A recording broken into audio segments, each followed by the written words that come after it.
I think armed with this, we are now in a position to try a second example, an example of a circuit containing an inductor device. So this is going to be then our example number 2. And it's a particular type of a circuit. It's going to have an inductor and a resistor in it. So this is called an LR circuit. There are, of course, many examples of LR circuits. This is one of the classic examples. So what we're going to do in this case is we're going to have a battery with an EMF curly E with a plus and minus side to my battery. And then I'm going to have a wire like so with a switch that I can close a little bit later on. And then after the switch, we will go into an inductor. And the symbol for an inductor is a little sketch of a solenoid, a little curly Q symbol like so. This will have an inductance L. And then after I've gone through the inductor, finally, I will pass through a resistance R. And then I will continue with the battery and close my circuit like so.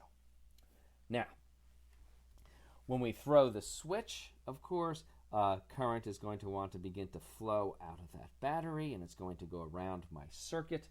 I would presume that the current is going to flow from the positive to the negative terminal of the battery. So there will be a current I flowing in this direction most likely, and that, of course, is going to be a function of time t. So the question is going to be then, what does the current look like as a function of time t? And the final setup is going to be that we are going to say, okay, for times t less than 0, I'm going to have the switch is going to be open like so.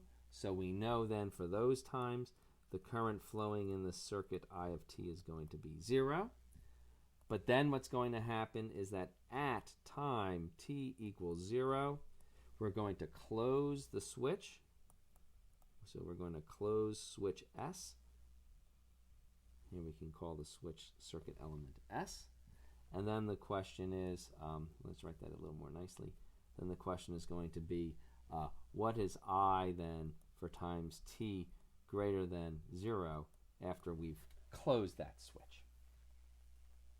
So we're going to imagine then it was 0, and then suddenly we've now closed the switch, and our current now will begin to flow. Now, let's carry out our circuit analysis. The first time we see a new circuit like this, of course, the first way to analyze these things is always with Kirchhoff's laws. And let's be careful here. So for Kirchhoff's law K1, that is the current junction rule.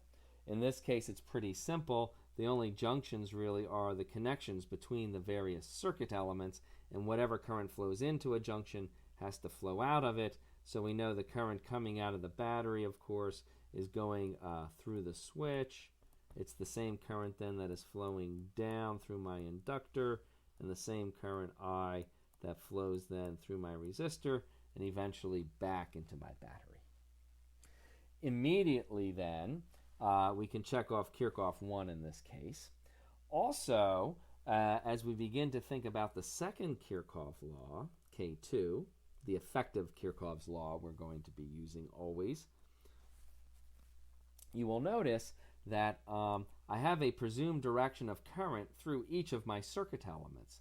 So therefore, the upstream sides I will label, say for the resistor, the upstream side is always plus, and the downstream side is minus. So current flows from plus to minus. And I'm going to label the inductor in the same way. That's my mnemonic for remembering the proper sign for the terms in the equations. Now, the next step is to go around and do a Kirchhoff's loop. I'm going to decide to say I'm going to start at this location, but just a little bit different for just a little extra practice to make sure we know how to use our signs. I'll kind of go backwards around our circuit, opposite to the direction of the current. So I'm going to actually loop around the circuit here in this direction. So starting at the X, of course, I'm going to have 0 equals, and now I add up all of my effective voltage changes as I go around this loop. So the first term is this resistor R with current I flowing through it. That's going to be plus or minus IR. Is it plus or minus? Well, notice, because I'm going in this direction, I'm going from the minus side of the resistor to the plus side. That is an increase, so that would be the positive choice of sign. Next, I come across the inductor. The effective voltage, notice it's not a true voltage, but the effective voltage for the inductor is going to be plus or minus, and the formula we've just learned is inductance L times di dt.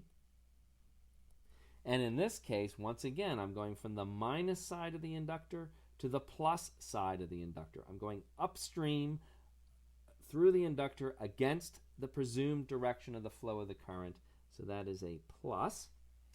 Then finally, I go through my switch and all of these ideal wires, and then I'm coming down through my battery from the plus side to the minus side. That is a voltage drop, so that would appear then as a minus curly E. Very good. So now we have our equation. We can simply rearrange it, tidy it up a little bit. So let me keep this di dt term, this new term, on this side of the equation. So that's going to give me L times di dt. We'll have to equal, and when I move the minus curly E to the other side of the equation, that becomes a plus. And when I move the plus IR to this other side of the equation, that becomes a minus I times R. And what we have here then is the governing equation for our circuit. Now, that's fine. And in fact, we can move ahead and simply solve this differential equation. But we can learn a lot of the physics of LR circuits by trying to analyze what we know the various limiting behaviors of this circuit have to be. So let's first guess at what the solution behavior for the current will have to be for this system, and then see how close we actually come to our guess.